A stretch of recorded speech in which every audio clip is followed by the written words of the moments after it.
Welcome back. It is 7 past the hour. Phone lines are open. The number here is 877-996-2556 if you want to comment. Please do so. A couple of program notes. First of all, we are off tomorrow night. Brad Friedman will be filling in. So have fun. Get hysterical with Brad. All right. And if that's not good enough, how about this? Monday night, we have, for your listening pleasure, the first Mike Malloy Radio Gumshoe returns. Not a replay, brand new. And this will start, we are anticipating that this will start a series of Mike Malloy Radio Gumshoe episodes, courtesy of the writer and producer of the series, Bob Alexander. And that'll be Monday night. What we'll probably do, let me think, maybe the first hour Monday night, we will share with you the return of Mike Malloy Radio Gumshoe. And you're going to love it. Bob is having a creative eruption. Ooh, for some reason that doesn't sound very good. In Canada. And we're really looking forward to this. I can't wait to hear the finished product. So that's Monday night during the first hour, the return of Mike Malloy Radio Gumshoe. And tomorrow night, Brad Friedman will be filling in for us. So isn't that good news? Isn't that great news? This hour is being sponsored by Gail in Berkeley. And her message is just, it's one of those messages that are so kind, but it makes me a little bit embarrassed, but I'll read it anyway. I love you, Mike. I love Kathy and Molly. Your decency, intelligence, and wit are a beacon of light in this dark world. I don't know what I'd do without you. Gail in Berkeley.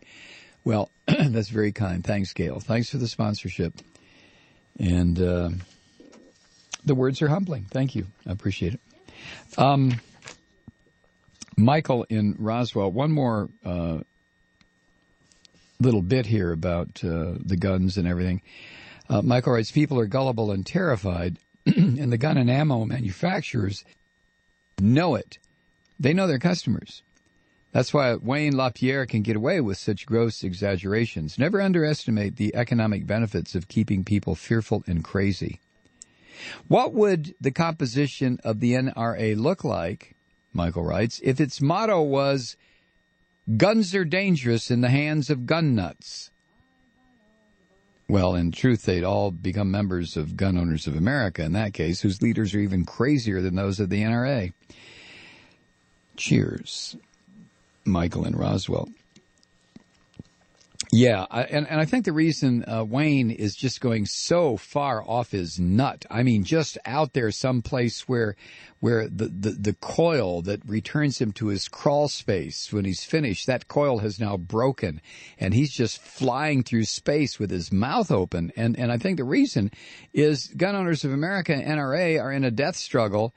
There are only so many people who are willing to respond to this over-the-top rhetoric. I don't mean that number is limited. It's limited only by the size of the population of the United States, but that is limited. So membership in one of these Nazi organizations is self-limiting at some point.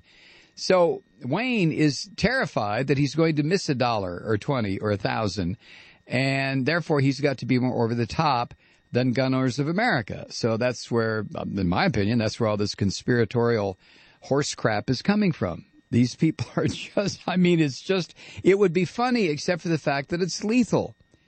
You know, you put all these firearms in the hands of people who are only marginally sane, and some of them totally insane, and it's a recipe for, well, pick up the newspaper every day. And just remember, guns don't kill people, people kill people. That's right. That's absolutely right.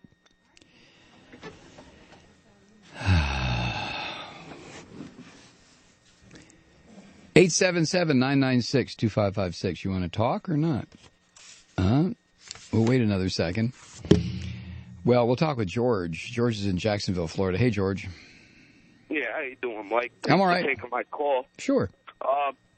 you're speaking about the NRA tonight, and the NRA is supposed to be there for gun rights and everything. Right. And well, that's the way it started out.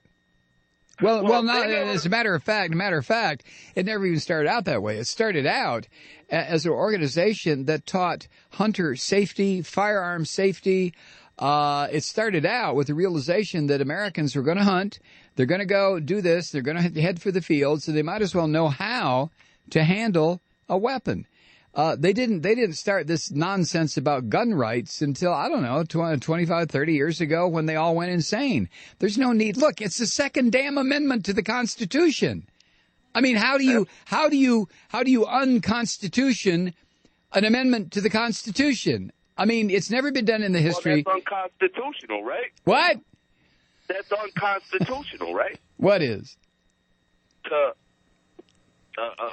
disband an amendment to the Constitution? I don't know how that works, and I frankly don't care. I mean, something that is part of the Constitution, I don't know how you unconstitutional it. But I do know that. I do know this. I call, Mike, and you might actually enjoy this because I wish I could vote this year, but the NRA didn't have my back when I got sent to prison and everything, and had my rights revoked. Why'd you go to prison, George?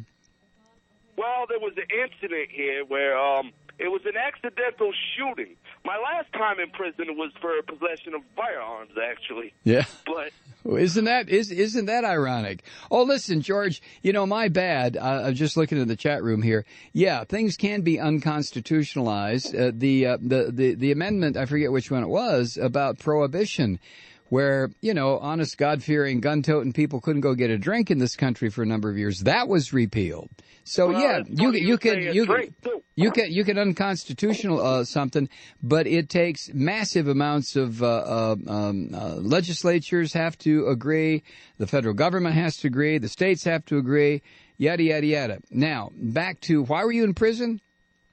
Well, there was an incident. Me and a couple friends of mine was out there in a legally confined area, and we was shooting our guns, and somebody that wasn't supposed to be where they was ended up getting hit by one of my bullets.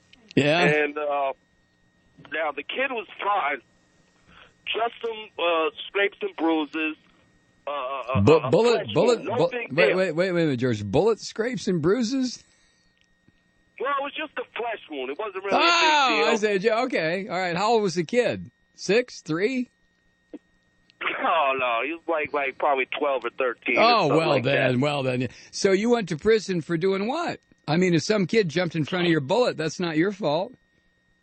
Well, I was apparently, it's against the law to give people flesh wounds. Guns while you're drinking. And I was drinking. Oh, you were drinking. Got all angry. Yeah. You know what, George? You know what, George? Some parents are just a pain in the ass. These people got all angry because you flesh wounded their kid. Where's the sense of humor?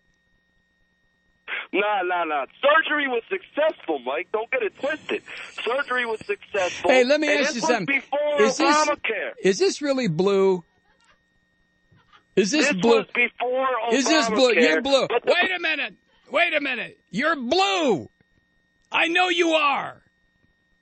That was a good voice. George, you know something? This is the third time that Blue has called in the past, 6 days. Wow, Blue. That's cool. Gotta go, man. Some parents, you just can't go shooting their kid without them, wanting to call the police or something. Yeah, I mean, some people just can't, I don't know. It's just weird the way that works, doesn't it?